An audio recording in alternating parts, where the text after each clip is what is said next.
This is Rist Canyon, a small community just outside Fort Collins, Colorado. They know something about wildfire. Recently, they experienced a horrendous fire. Driving in, I saw reminders of it everywhere. Boy, it must have been tough driving through this, trying to get to the fire to combat it. 259 homes were lost, but at the same time, many survived, some without any help from firefighters. In Arkansas, I learned the theory of adapting structures to survive wildfire without active intervention. Here was a chance to ask Chief Bob Gann how the theory worked in reality.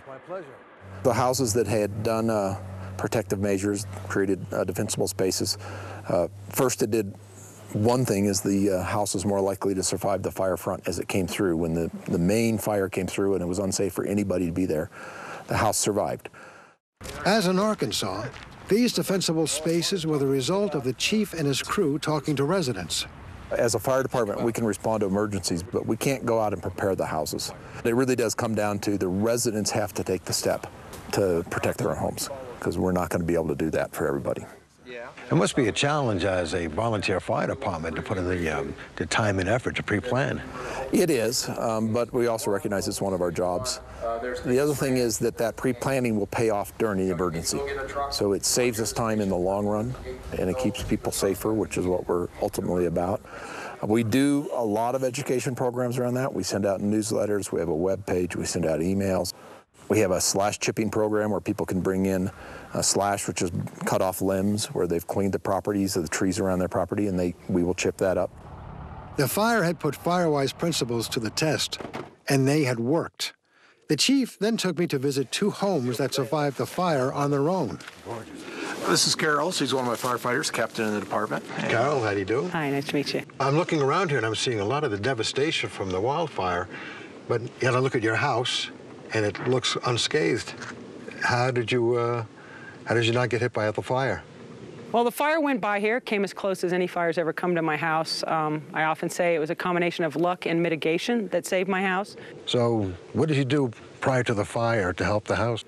Probably the first thing was just thinning trees, you know, and at first it was really hard because you're sort of attached to the landscape. We've done gravel pathways so you don't have fire impinging directly on your siding. I have wood siding, but try to keep the fire from getting right up to the house. Her efforts had clearly paid off, but I was curious about what it was like trying to persuade her neighbors to take Firewise measures. And I've heard a lot of people say, it's like, don't make me cut all my trees. And I say, you don't have to cut them all, but you do have to think about strategically which ones you want to, and the ones you want to keep, you need to get the fuels up off the ground. And I've had a lot of resistance. You know, I was just talking to a woman the other day who said, my husband will never let me cut our trees. And that's really frustrating. Okay, then you have to acknowledge that you're willing to sacrifice your house for those trees. It's really the trade-off that you're making. It's really incumbent to us to reach out to our neighbors and talk to them, mention things that they can do to mitigate their house. If you see something, you might want to think about that.